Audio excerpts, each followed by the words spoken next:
बिहार के कैबिनेट मंत्री और युवा नेता नितिन नबीन को भारतीय जनता पार्टी ने राष्ट्रीय कार्यकारी अध्यक्ष नियुक्त किया है। वे पार्टी के सबसे युवा कार्यकारी अध्यक्ष हैं और पूर्वी भारत से आने वाले पहले नेता इस पद पर पहुंचे हैं। प्रधानमंत्री नरेंद्र मोदी ने उन्हें बधाई देते हुए कहा कि नितिन नबीन एक मेहनती और कर्मठ कार्यकर्ता हैं, जो पार्टी को नई ऊर्जा देंगे। ये नियुक्ति पार्टी में पीढ़ीगत बदलाव का संकेत मानी जा रही है, क्योंकि जेपी नड्डा का कार्यकाल कई बार बढ़ाया जा चुका था।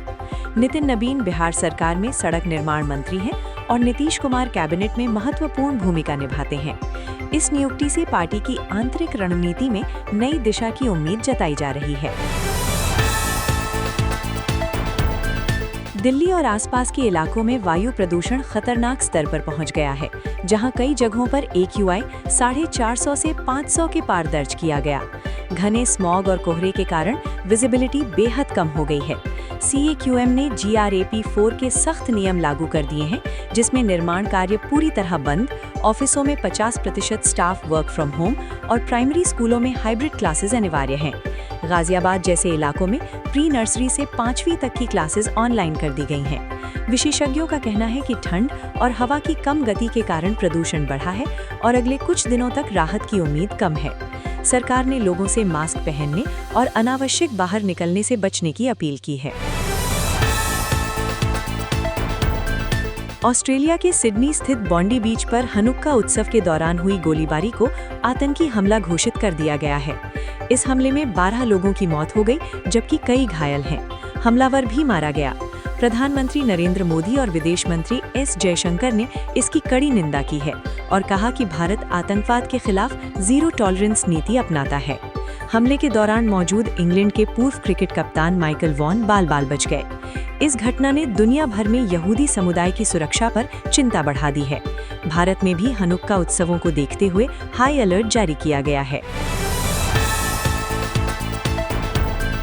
अर्जेंटीना के फुटबॉल लीजेंड लियोनेल मेसी अपने G80 टूर इंडिया 2025 के तहत मुंबई पहुंचे, जहां उन्होंने क्रिकेट के भगवान सचिन तेंदुलकर से मुलाकात की।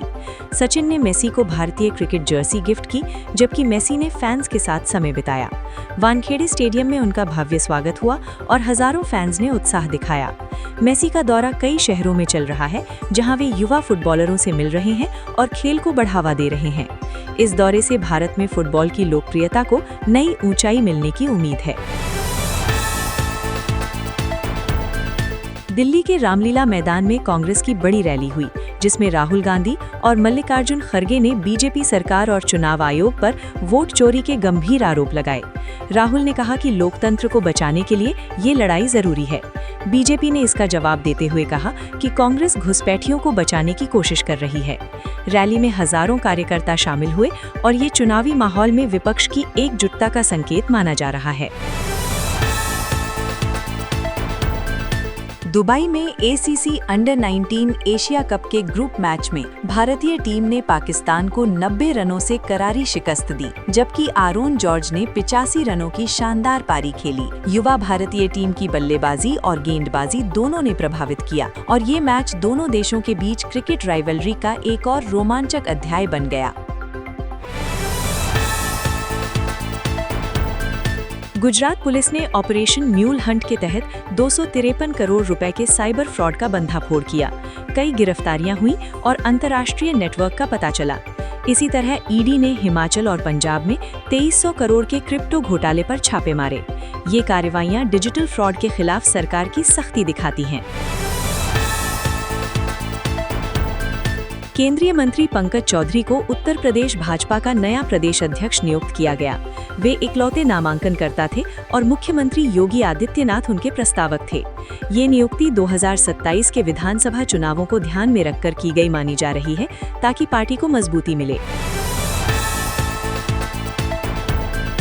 संसद रोजगार महाकुंभ रोजगार मेले में बड़ी भागीदारी। मंगलवार 9-10 दिसंबर को उत्तर प्रदेश में आयोजित इस रोजगार मेले में 20,597 युवाओं ने पंजीकरण किया।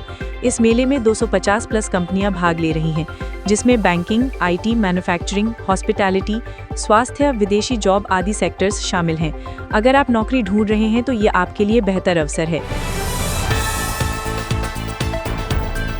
सरकारी भर्तियों में आई तेजी। नवंबर 2025 में आई कई भर्तियां। दिसंबर की शुरुआत में ही कई बड़े विभागों जैसे कि railway recruitment board, RRB, intelligence bureau, anganwadi, home guard में भर्ती नोटिफिकेशन जारी हुए हैं। उदाहरण के लिए आरआरबी, जेई और आईबीएमटीएस पोस्ट्स के लिए आवेदन जारी हैं।